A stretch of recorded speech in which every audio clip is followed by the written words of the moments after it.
Thank you for joining us for another power-packed message from Dr. Myles Munroe, provided by Munroe Global Incorporated and MunroeGlobal.com. We transform followers into leaders and leaders into agents of change. We hope that this message is a blessing to you as you advance your life and discover your purpose. Now, let's go into the message. So my topic today in this session, please write it down, is the danger of uncontrolled change. The danger of uncontrolled change. You'll understand why this topic is important in a minute. Our focus today is understanding the necessity for unchanging laws. Why is it necessary for there to be some laws that you don't change? Uncontrolled change will destroy. So even though we want change and we desire to see things change, in many instances that change may be destructive. So our focus today is the danger of uncontrolled change. It's a comment about change I want to make first. The most predictable reality on earth is change. If there's one thing you can predict, is change. Secondly, change is inherent in creation. Everything will change.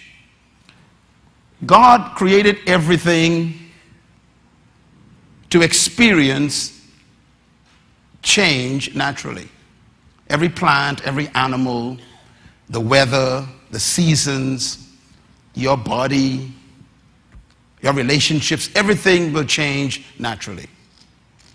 That leads me to point number 4. Mankind is the only creature in creation who has the power to determine the change. They can design what kind of change they want. That is a dangerous power. Animals function on instinct. Humans don't. Humans have the power to decide what to change. Therefore, the human has what we call the power of will. Will is a curse and a blessing. And it's the greatest gift and the most dangerous gift God ever gave humans was a will. The will is the power to decide. Animals function on natural instinct. We function on intention. Will is intent.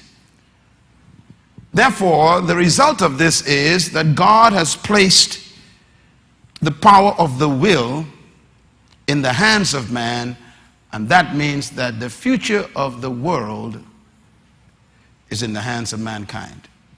We can decide how the earth looks. This creates some very serious issues.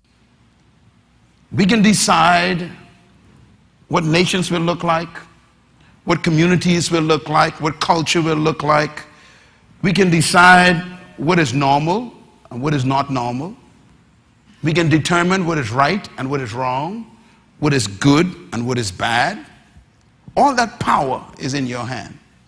We can decide to love God or curse God. We can decide to abandon truth or create our own. This is a powerful power called the will that God gave us. And because of that, change is in our hands. I want to list very quickly what I call human-imposed change. We are using the will to impose some changes in the world right now, and all nations are experiencing these changes. First, political confusion. Constitutional revisions are taking place all over the world. Social transitions. ideological reinventions, philosophical instability. We also experience moral manipulation of our countries, values vacillation. Our values are up and down. We're not sure what we value anymore. Religious conflicts, scientific inventions. We are deciding how to use them. Technological advancement. And of course, economic interdependence. We call it globalization. That's a massive change that's taking place. The last one I think is very dangerous. Redefinition of terms. We are redefining things, even redefining words. Words like marriage, we want to redefine it. So this is the kind of world we live in. And I wanted to quickly take you through what I call the age of change. Man has gone through a number of changes, and I'm going to go through these very quickly. Some of you who are history students would recognize them. You've heard about the age of the Renaissance. Then we have the age of reason, the age of postmodern era. We have another age we define as the age of secularism. Then we have the scientific age, the age of enlightenment, the age of humanistic society.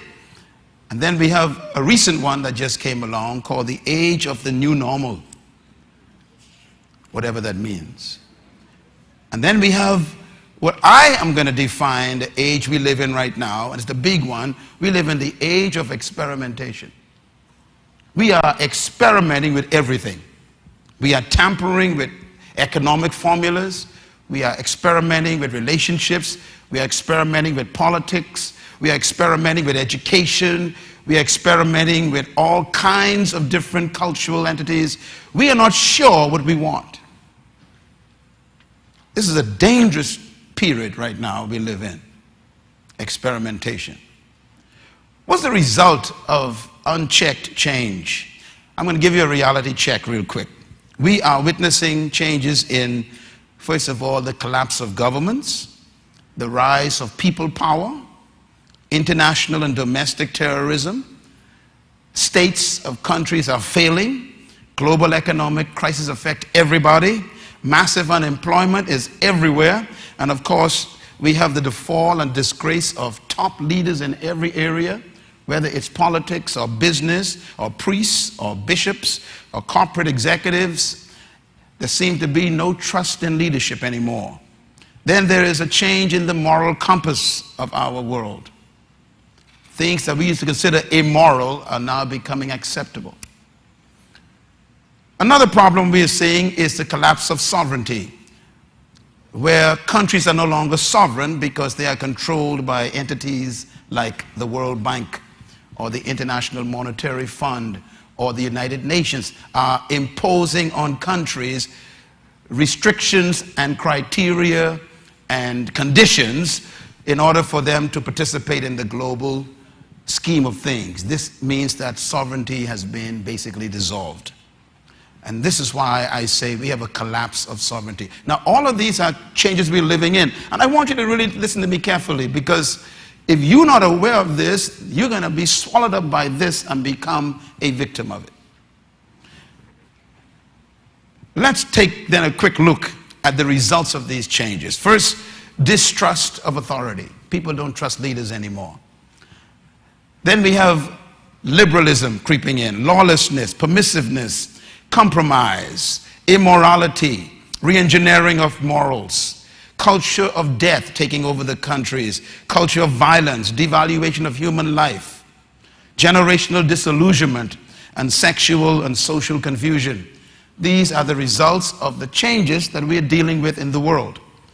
And I want you and I to be intelligent about this, because we are going to understand how to solve a problem if we can analyze the problem. The Apostle Paul told the people of God, that's you, he said, "Be not ignorant of Satan's devices." In other words, study your enemy before you attack. Understand what the enemy's equipment is, what his weapons are, and how he fights. This is exactly why Goliath was defeated. Because he didn't study David's weapon. David understood his weapon. He knew and understood Goliath's equipment. And that's why David killed him.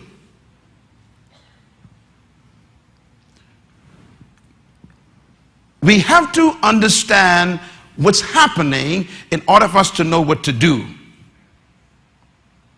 I mentioned to you earlier in this series that the number one tribe of Israel was a little tribe called Issachar.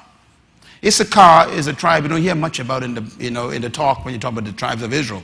But God said that they were the most effective one. And God told us why. He said because they understood the times and they knew what to do. Just two things. So when you see me talking like this, you need to listen to me carefully. I'm trying to help you understand the times so we can know what we must do. Jesus told the Pharisees and scribes one time when he was teaching them about the kingdom, he made a statement I hope he would never make to me. He said, "You do not know the time of your own visitation." In other words, you can miss what God wants to do because you're not aware of what's happening. I hope God will never say that to me. And so this is the world we live in. And here's a statement to write down. The world cannot heal itself from this situation. Albert Einstein said something I repeated often. He said, you cannot solve a problem at the same level it was created. Jesus said it this way, a bitter tree cannot bring forth sweet fruit. In other words, an unrighteous man cannot become a righteous government leader. You cannot demand sweet water from a bitter spring.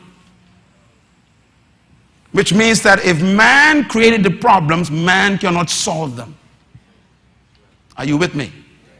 That's why for God to save the world, he couldn't find someone in the world to save it. So for God so loved the world, he didn't use anybody in it to save it. He sent someone from outside into the world.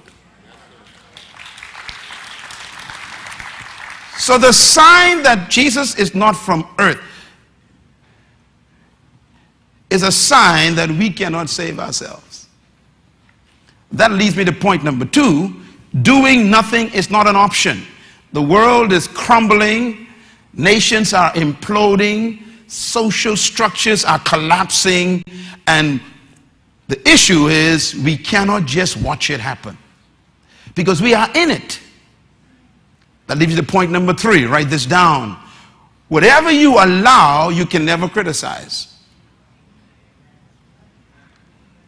In other words, whatever you avoid, you can never change. And whatever you complain about, you can never criticize.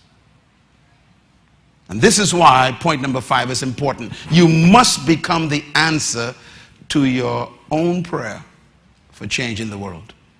No longer should you ask God to send someone to fix something.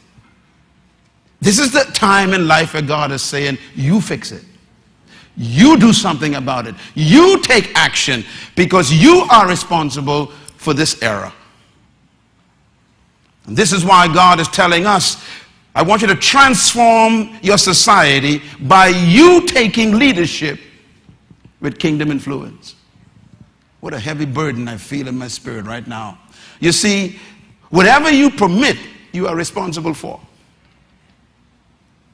So if we sit back and allow them to pass laws that we disagree with, we can never criticize those laws. So don't come back, 4 years later saying, I disagree. You was quiet.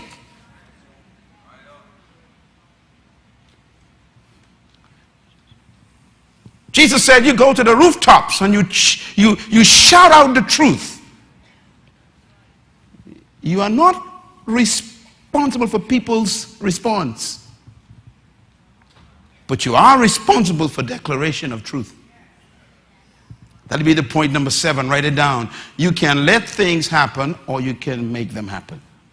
And that is where we're at in life right now. You either can let things happen and become a victim of them, or you can decide, I am going to make what happens. I'm going to make sure the decisions that are made and the changes we experience, I have something to do with them. You know, God didn't wait for us to ask him to save us. God initiated the process. For God so loved the world that he what? Sent. He didn't care whether the world loved him or not. I love the world, he says. I am going to be proactive. I am going to act. That is what we are called to do, my friend. We are called to act. We are called to make sure that things don't just happen. Look at this picture on the wall. Don't you love this picture? If we want a new society, we're going to have to do some things. I like this picture. That's me. Fishy, fishy, fishy. Read it, the statement at the top. Read. If you want something in your life you've never had, you'll have to do something you've never done. In other words, jump. You got to take a chance. You might miss the bowl, you know, but at least you didn't stay with those who cropped up in a bowl. You cannot change the world by remaining safe. You cannot change the world by being afraid of criticism. It is the man or woman who have decided that criticism is an encouragement that become dangerous people. If you are not afraid of opposition, if you're not afraid of criticism, you are dangerous. So take a chance and leap. And that's what this ministry is doing. We are leaping out of the bowl of the churches and we are going into God's obedient command. Go into the world and make disciples of all the nations. I want you to read this next statement, because when you begin to leave the pack, you may run into some problems with your own friends. Some of you are laughing already. Out loud, read this with me, please. Read it with me. Go. I am making some changes in my life. And if you don't hear anything from me, you were one of them.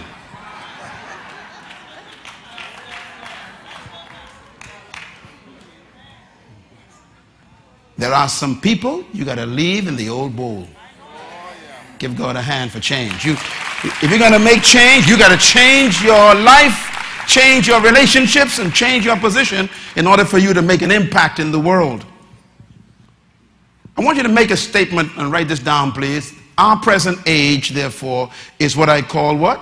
The age of experimentation. And that means we are making changes without consideration of the consequences or even the realities of truth.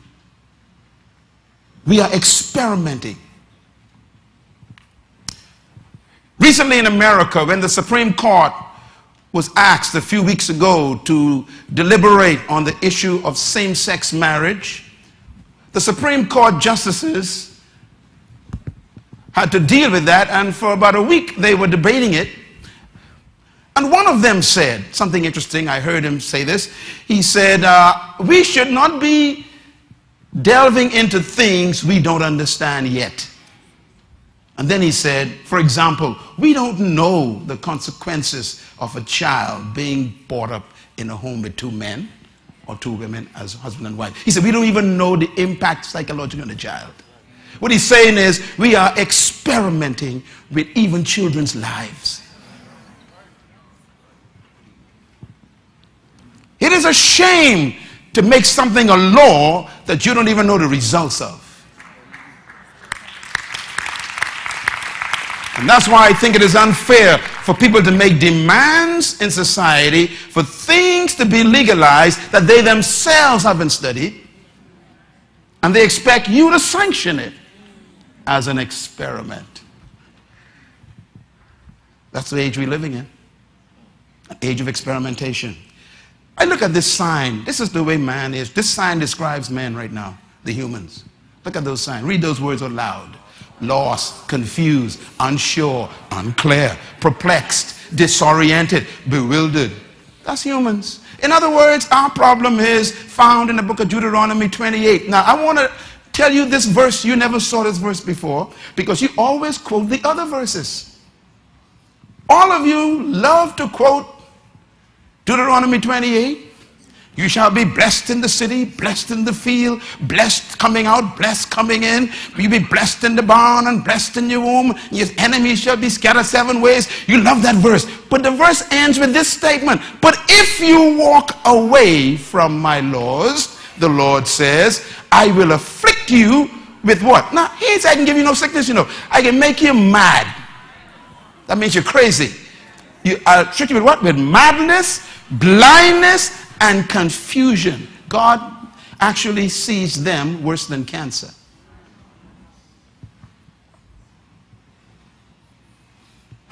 Take a deep breath. He says the greatest curse is not that you got the cold or a headache. He said the greater curse is your head ain't right. If you look at the laws we are trying to pass, you know we're going crazy. But notice he says what? I will afflict you with madness. That means people who went to universities and got degrees will act stupid. They will make decisions that don't make any sense. He would make the educated irrational. I will afflict you with what? What's the first?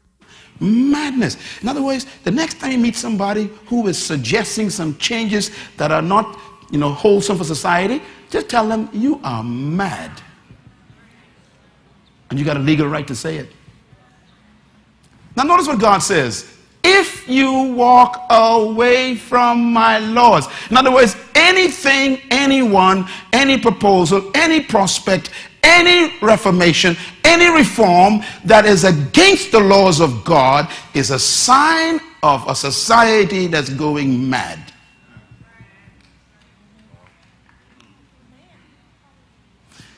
Ladies and gentlemen,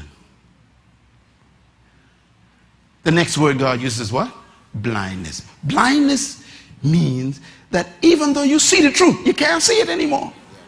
Your mind is so set on what you want that you can't even see the truth. You only see what you want to see.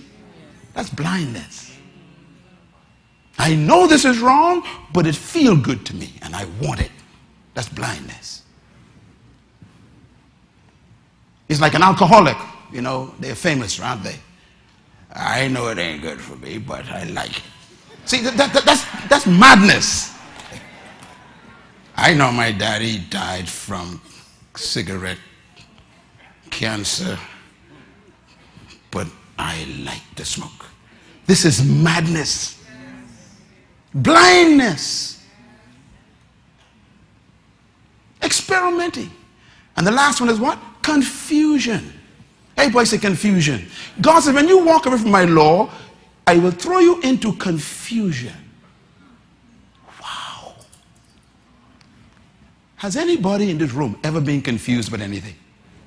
Okay, I want you to go back and think for a minute how you felt when you was confused. Okay, you was driving in Florida trying to find this place. Let's go there for that one for example. You have the address, but you keep missing the exit. And it takes you to West Palm Beach to get back. How do you feel when you're confused? You are still active, still wasting gasoline. You are still wasting time, but you ain't getting nowhere. Confusion means you're still busy, but not effective. Confusion means you are spending money, you are using time, and wasting all of it. A confused person is a dangerous person. God will make you confused. Now look at the last line. He says, and you will be unsuccessful in everything you do. This is in the Bible. God says, you walk away from my fundamental foundational laws, I predict your future. You ain't smarter than God.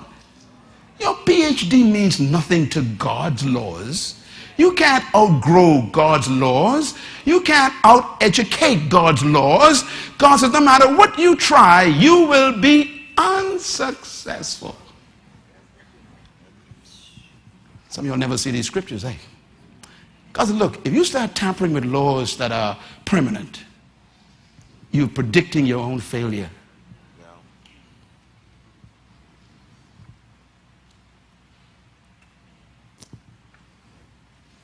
You see this instrument? What is that? A compass. Write this down, please. I want to tell you why I'm showing you the compass so much when we talk about uncontrolled change. Because here's the danger of change. To advance, progress, and develop, change is necessary. That's true. But here's the problem. Not all change is improvement. Not all change is in advancement. Not all change is development. Not all change is progressive. There are people who you knew and perhaps still know who were good people in your family, and now they can hardly stand up. You go to visit them, they're on the floor in a mess. They changed, but it wasn't a good change.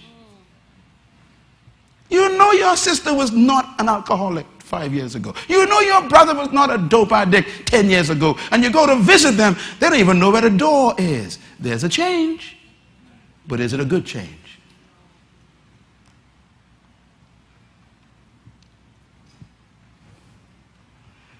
Ladies and gentlemen, all true change must occur within the boundaries of natural and spiritual laws.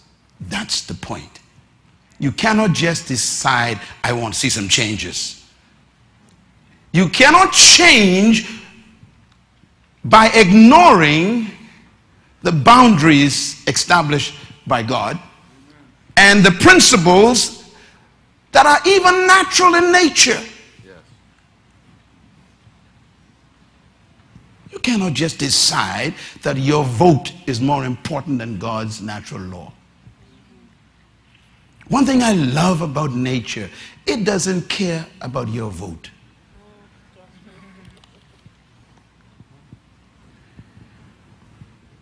This is an important statement I'm making here.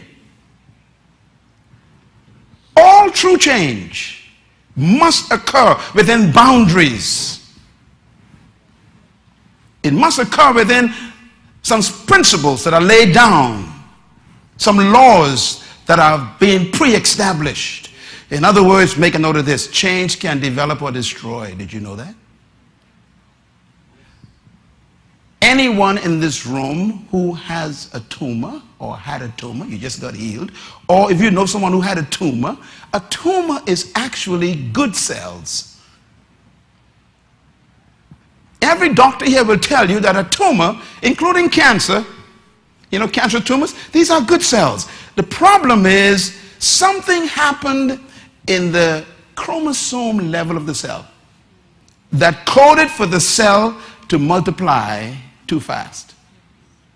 It's a good cell, but it multiplied too fast. There was some interference in the chromosome of that cell, which codes for normal multiplication. Your cells right now are multiplying 1 million a minute. That's why you're still alive. But if a cell malfunctions and it begins to multiply too fast, then it becomes too many cells together and we call it a tumor. A tumor is simply a multiplication of cells that multiply too fast. So here we see your whole body is made up of cells. Your cells will keep you alive. Your cells are important, but too many of them at the same time can destroy you. What makes the cell a tumor? A law of control was broken. I don't think we have any idea what our country is going to look like in 10 years by some of the laws we are recommending. I am afraid for America.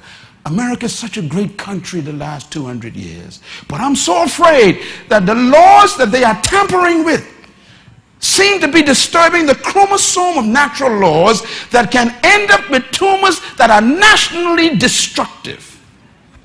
I'm talking about global implosion. Don't ever think a tumor is a bad cell. It's a cell out of control. Some companies collapsed because they grew too fast. Some of your business people here today will tell you the company started big and they got excited and they moved to a building they couldn't finance and hire people they couldn't pay. All of a sudden they realized that this weight is too much. And then they call it resizing and downsizing. In other words, let's go backward, they say. Why? Because you didn't manage the growth. You didn't control the change. And the very thing that was supposed to be a blessing became a curse. Your company became your burden. Are we smarter than God?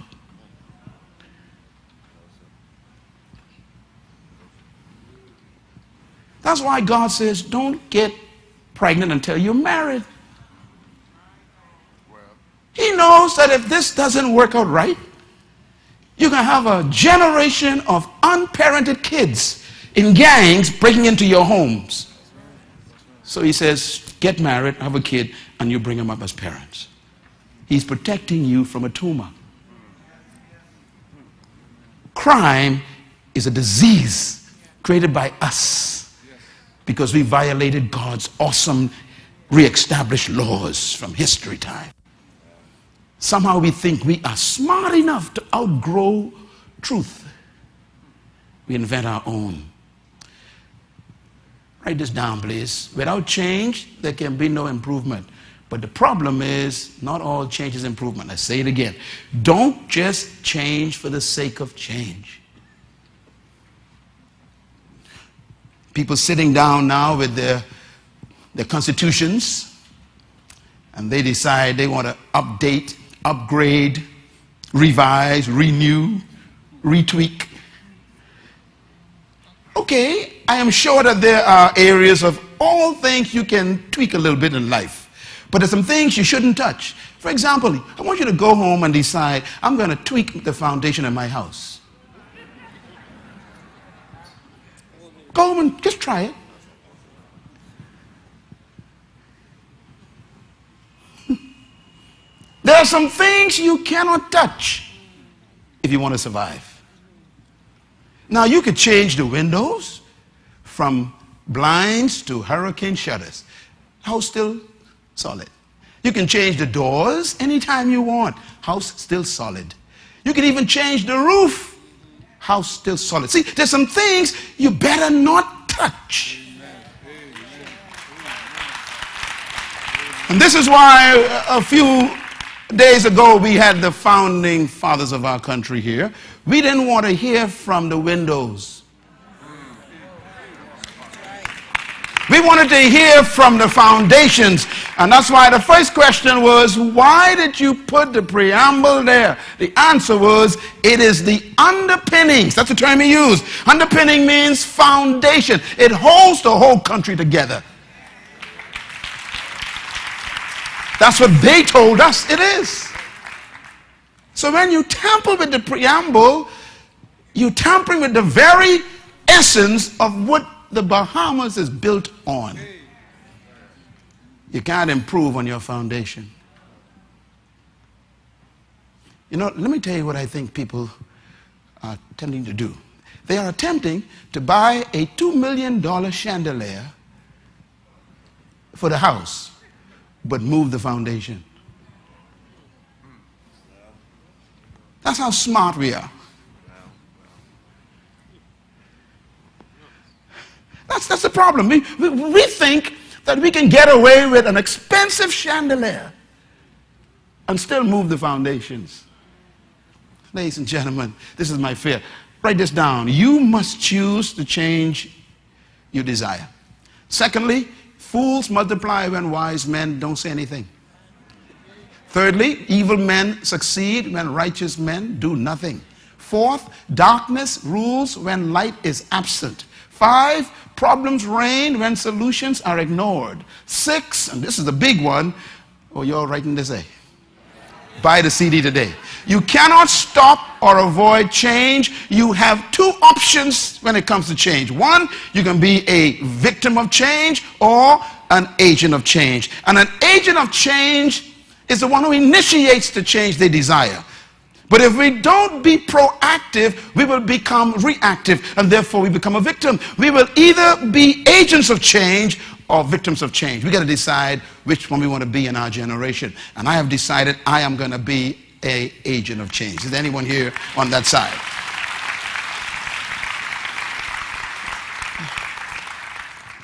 The world is afraid of smart believers like you.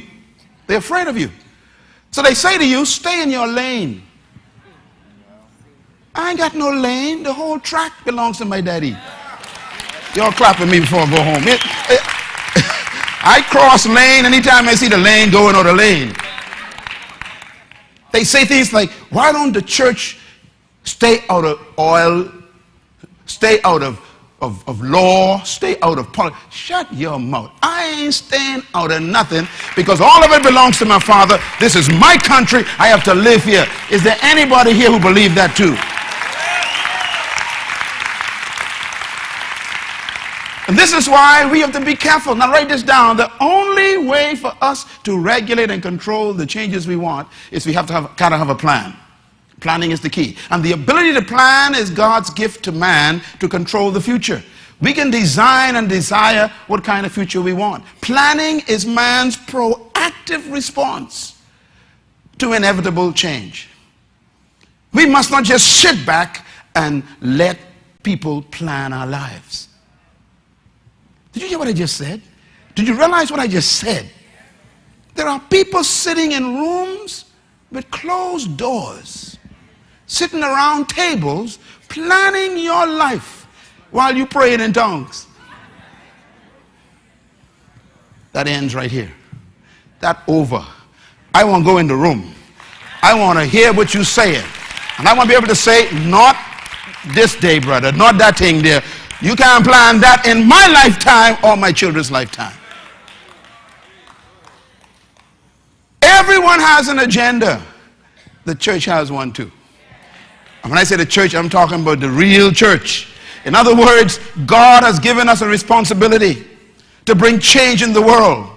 Now write this down. No change is more dangerous than uncontrolled change, unregulated change, unwise change. And this is why we must make sure that that change is controlled. My friends, the most uncontrollable power on earth is change. I want to give you something brand new. Write it down. What is change? Change is defined as to deviate from a set reference. Write it down. This one, you got to write this one down. What is change? Change is to deviate from a set reference. Secondly, change means to move away from a norm. That's change. Thirdly, change is to transition from a set state. Number 4, change means to violate a set of rules. Anytime someone mentions change, they are doing this right here. They are deviating, they are transitioning, and they are violating something. So when we say let's change some things, what we're saying is let's move away from some set rules or some established principles or some reference that's already there. You cannot change unless something is already set. I want you to get this point. So change is only defined by something that is stable. This is very important. See, he got it. Some of y'all ain't got it. You cannot say, I want change unless there's something already stable.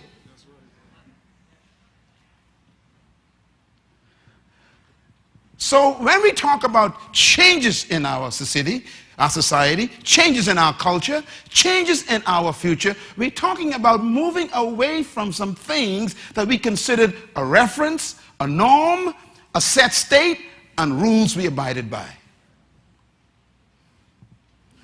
Oh, I wish I could tell you how important this is. So when they say, let's change the definition of marriage, the very statement implies there is a definition already. Do you understand what I'm saying? When you say that you are oriented to be a she-male, then there must mean there is a female and a male. In other words, you cannot deviate from a deviation. Write that down, man. That's good stuff. You can only deviate from something that's original.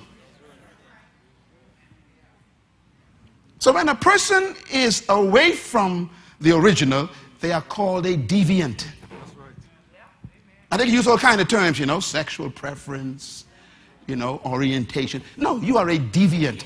You deviated from the original norm. That's all. And be honest and say that. Don't try to get me to bless it. Just tell me you are a deviant and be your friends. Are you with me? Change has to have a reference. Selah. And so we cannot declare change without admitting that there must be an original reference. Do you understand what I'm saying? Now, let's get a little deeper then before we run. Change is impossible without an original reference. Therefore, the question is, what is an original reference? And this way we get it now to simplicity in God. Number one, the original source is considered an original reference. For example, if you took a bucket and put it in a well, and you pull the bucket up with water in it, what is the source of the water in the bucket? The well. So the well is the reference. So if someone asks you where you got the water from, you refer back to the well. Now the bucket can never be a well. Y'all slow today. There's some people who say, look, God made me male. I want to change myself. You can't change yourself. You ain't the well. Somebody clap by themselves. You can't. The bucket will never be the well. The bucket have to keep referring back to the well. And when someone asks you, where did you come from as a bucket of water? You have to refer to the well. Keep going back to the well. And if they want water, don't tell them come to you. You got your own water. In other words, a bucket can never outgrow the well. The bucket is never better than the well. It's never bigger than the well. It's never wiser than the well. At least the point number two. What is the original reference? Is the original state of something. Now, stake. Now, what do I mean by stake? We have a gentleman here who is an experienced, what you call those guys? Surveyor. Yeah. Is he here today? Are there any surveyors here? Yeah, stand up here. Barrack Warren, one of our ministers. Now, he is a surveyor. I want you to get me a microphone. I want you to ask him something. See, we think we're smarter than God. When you start moving the stake, you get locked up. Now, we have a professional man who owns a surveying company. I'm going to ask him to tell us what is the first thing a surveyor looks for to find out where property is and is not. Tell us how you do it, sir. Well, the first reference is the... Oh, what that word you use again? The first reference. Okay, see that now? You see where we're going again? Okay, confirmation here. Go ahead, sir. The first reference is what is established from the original design. Okay, stop there again. So as a surveyor, the first thing you look for Right. is not what the person want. Correct. You look for what? The original design. Original design. Right. And then you look for what? The references that were established at that time. So you go back to the original design and you look for the original reference. What do you call the reference? Well, it's interesting, in the Old Testament, one of the first laws that God gave Moses was says, do not move the ancient boundary stone. Yeah, we can get to that voice in a minute. See now now this guy is a professional architect and he uses scripture for his company. Go ahead, sir. Okay, I'll go back. The original design is what is set up as to be the authority to keep order. Whoa, you use all these good words. Okay, so the original design is what? The authority. But I thought that the authority was my opinion. No? No opinions, though. No opinions in surveying. No. All right. So if all of us vote on my opinion, that still don't count. No. If all of us vote that the boundary is here, that don't change the boundary? Not the original boundary. If we held a referendum and decide the boundary is somewhere else, does that change the boundary? For a blind man, yes. For what? A blind man. For a blind man, it Yes. changed the reference. Jesus, Lord. So why is the original reference called a stake? Well, the original reference maintains order. Because Stop again. See? You want to come preach, man? This is good stuff. No. Original reference, what? Write that down. It maintains order. That means when you move the original reference, there's social disorder.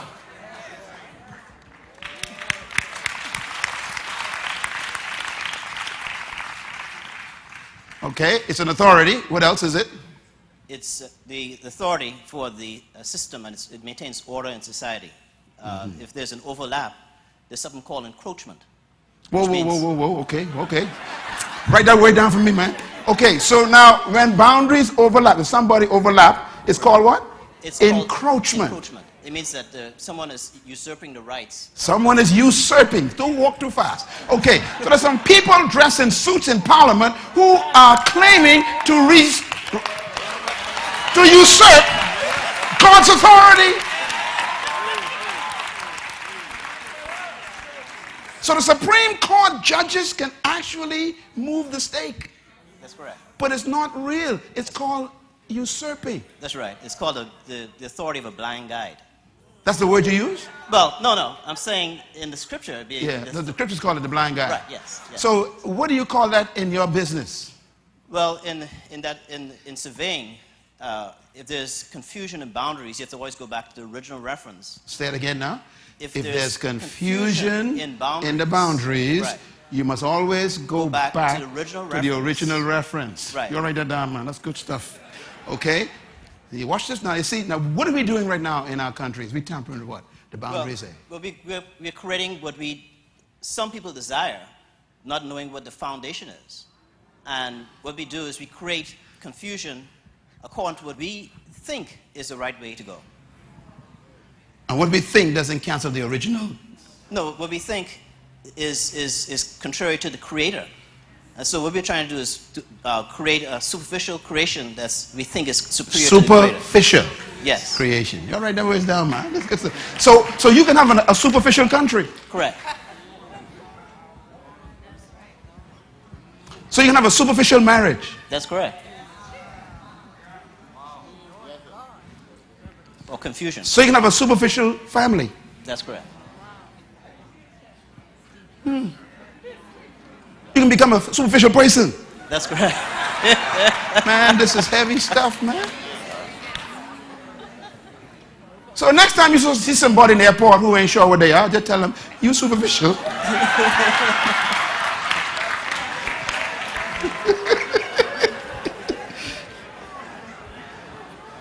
You know, so let's talk for a minute about the stake. What is a stake in surveying? A stake would be the reference that determines the basically you have a stake, there'd be a determination between, with two stakes that determine the boundary. And it's a point of reference to determine basically two properties or two sets of rights in land. So the stake is the point of reference that gives you determination. That's correct. You can determine anything from a stake. From the stakes, yes. Okay. Once you find the stake, you can make a determination. That's correct. Okay. So a reference is the stake against which you measure all determinations. Give our surveyor a hand. Thank you very much. So please write down number 2. Number 3, an original reference is the original point. Number 4 rather, it is the original law against which everything is measured. So a reference point, therefore, is the original principle established. When you start talking about change, you must first find the reference. Our founding fathers sat on the stage a few weeks ago, and 3 of them said, I don't know why they touching this thing. They don't understand it, they said, and they're trying to change it. In other words, they haven't studied the stake first. What was the original intention for laying the stake? We got opinions about things. Some of y'all sat here and you was changing that meeting, weren't you? When the man talked about, the husband of the woman cannot just become a citizen. When he explained it, it made sense. He said the reference was you go with your husband. That's a stake. He was saying it wasn't male chauvinism or disadvantage against women. It's saying if we don't allow some order, then anybody go anywhere, anytime, kapunkel up everything. He said there was a law around the world which says you go to the domicile of your husband. That's all it says. We ain't against who you marry, but before you walk the aisle, remember you gone. That's order. Oh boy. He was bringing us back to a stake so you can understand the words written. The power of a stake. Write it down. Number 6. An original reference is the original true north. A compass is useless without true north. You can buy an expensive compass for $2 million, but if there's no north, you wasted $2 million. So when you start talking about changing direction, you must first find north. Oh boy. I told you that you cannot define change unless there is an established norm. My question is, who creates north? Okay, that's an important question. I got you. Who created north? God. The Creator established in creation an energy field in the system of the core of the earth that caused gravitational waves to pull in a certain direction, and they always pull north. He put that there for 2 reasons. One, he gave us gravity so we don't float away. That means to hold us down, and we always can know where we are. Wow.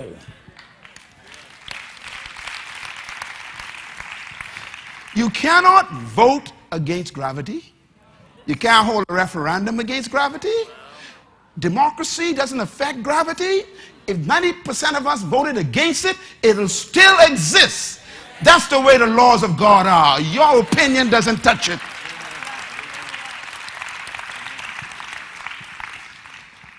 So if it wasn't for the north, There'll be no south, no east, no west, no south, southwest, no midwest, no west, west, southwest. There'll be nothing without one north. There's got to be something that doesn't move. Come on, somebody. Hallelujah. That's why the first thing God gave Moses when he said, I'm going to create a new nation, he gave him law. He said, now don't touch it.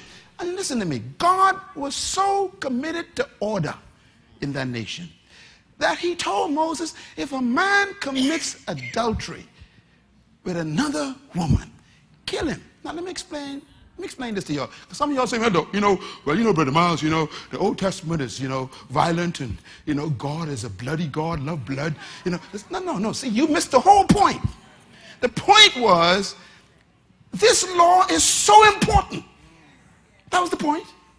That if you violate the law, it's better to remove you from the community because it can destabilize the entire community. That was the point. It wasn't the stoning, it was the value of fidelity.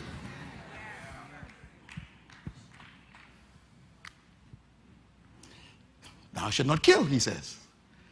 Whoever kills another man, his life shall be taken. Oh, I don't believe in capital punishment. God said, look, you missed the point. The point have nothing to do with capital punishment.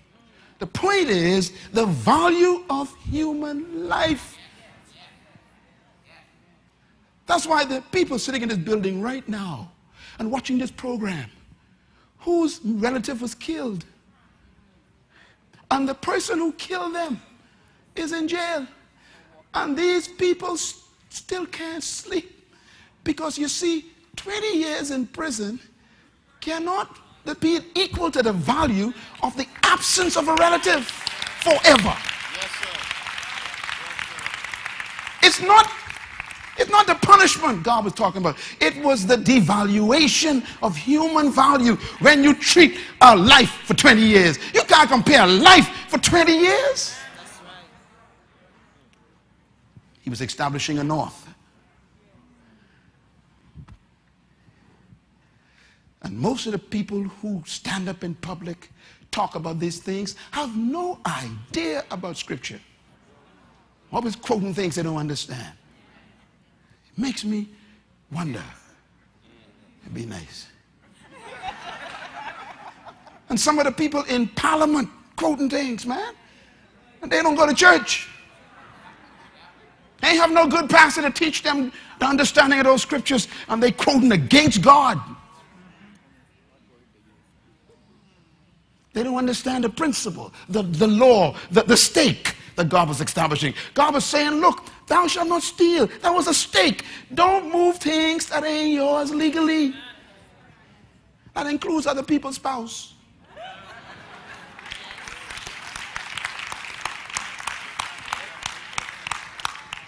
Some of y'all ain't clapping, boy. Look here. You better clap, brothers, because, it might confuse me. Some of you women too, you better clap, women. Some of y'all too, because y'all might be the other woman. I rebuke you in the name of Jesus. Stop breaking God's laws and go home.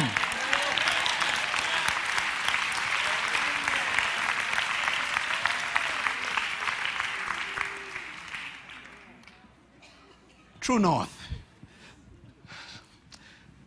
Look at this. I found this. This picture tells me everything. When your computer has a problem and it is confused and you don't know why it ain't operating, and when your programs ain't running right and all kind of things popping up that you ain't controlling. Come on, you got computer problems like that? Things happening that you didn't do. And your computer just ain't behaving. And the more you try to fix it, the more things pop up. I've been there many times. That's called confusion. When there's confusion, they normally say you should do something. Go to default. They call it reboot. Come on, computer problem, talk to me. In other words, shut it down. Oh, Lord, I'm getting ready to go. He said, shut the whole department down. Shut the government down and go back and start over. Go back to the original and say, let me get the manufacturer's design. You keep pressing button, it keeps getting worse.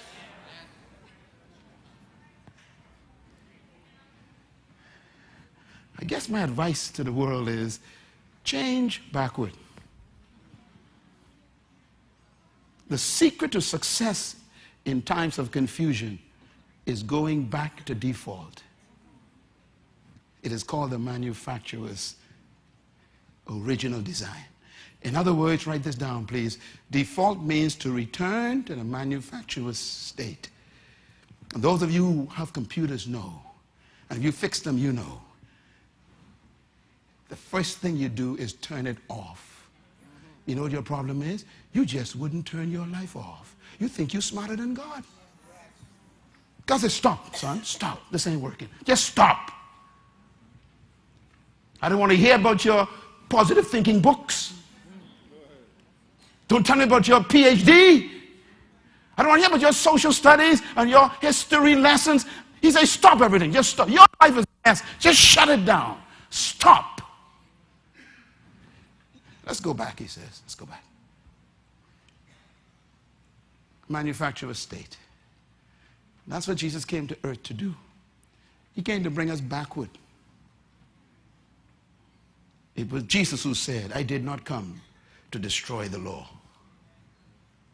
but to establish it again. I didn't come to start nothing new. I came to restore something old. I came to take us back to default. So here is the bottom line. Write this down. The knowledge of direction first requires knowledge of true north. What direction do we want our country to go in? The answer, first, let's find out true north. What is truth about nations first? Secondly, the nature of change is defined by the unchanging nature of original positions.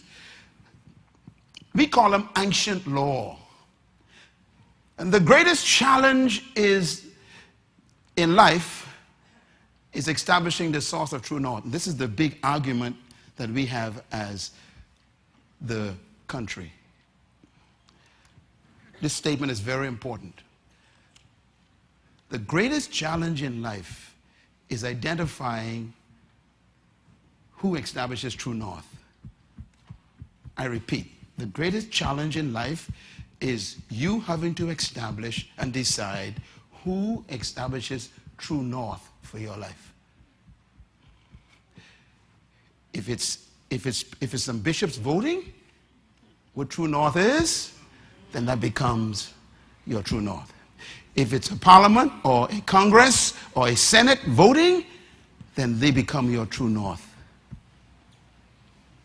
Whoever becomes your true north controls the direction of your life. So this last statement on this page is key. Whoever defines true north in your life becomes your God. When you talk about changes, you got to first decide who is your true north. And this is why mankind in the Western, postmodern, so-called secular, humanistic society is trying to get rid of God. And this is why there are elements in the Bahamas where I live who are trying to remove God out of the Constitution. Because if you identify the God of the Bible as your true north, then you can't make any changes that violate his laws. If you do, you become a deviant. This is why people hate scriptures. They hate the Bible. You're watching this program. I'm explaining why you hate the Bible. You hate the Bible because the Bible establishes true north. And you don't want no one to tell you what you are if you are a deviant. Get rid of God, then you have no reference. What's the first commandment God gave Adam? The first one. Gave Moses the first one. In establishing a nation. What's the first one? God identified himself first. That's important. A nation must first decide who is its God. The framers of the United States Constitution understood this. So they put God in the Constitution. The atheists in the United States are saying that's against our rights. They put God on the money just in case. Atheists say you got to take it off the money. In other words, get rid of this reference. We want to do some things that he doesn't agree with. Get rid of him, please. Don't understand? That's why the preamble is such an argument in the Bahamas now. Because there's some people in the Bahamas who want to do some stuff that the preamble won't allow them to do. It's a true north.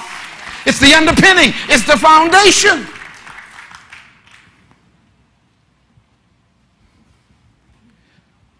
An atheist makes themselves God.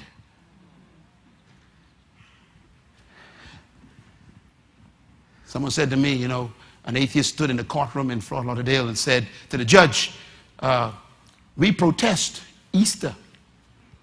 We protest Christmas. We don't believe in these things. And they made a case. They said, the Christians, they have Easter holiday and they have Christmas holiday and we atheists, we ain't got no holiday. And the judge says, wait a minute, there is a holiday for you all. He said, what day? April Fool's Day. The guy says, what are you talking about? He says, the Bible says, only a fool says in his heart. So that's your day. We got a whole day for y'all. A whole day. Enjoy the whole day.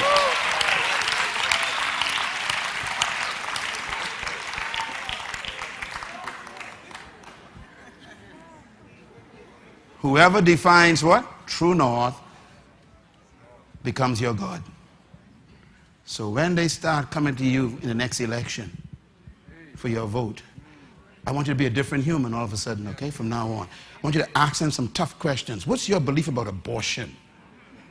Don't promise me no job. I can do a job on you. What do you believe about homosexuality? What do you believe about same-sex marriage? I want to hear it from you. Ain't no more party. It's belief now.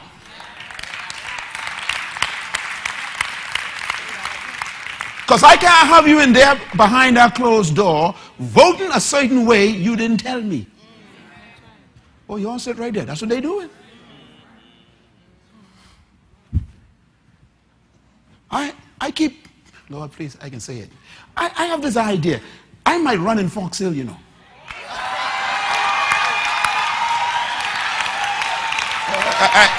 That's been crossing my mind. What would I say? That's a constituency.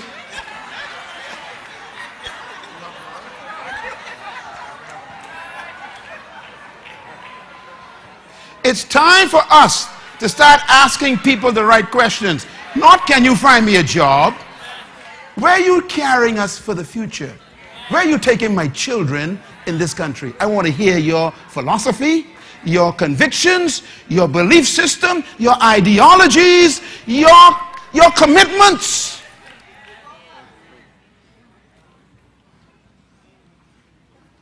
So next election, I don't want no t-shirts jumping up and down. I want you to get it right. A whole new electorate now has come alive. We have our country in our hands, and no one's going to decide things we don't want anymore.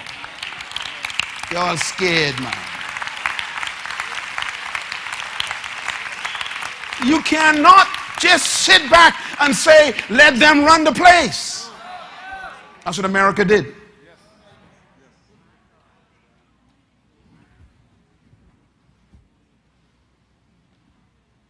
Whoever establishes true north is your God. So if Jehovah is the one who establishes true north for us, then he is our God. And the Bible says, blessed is the nation whose God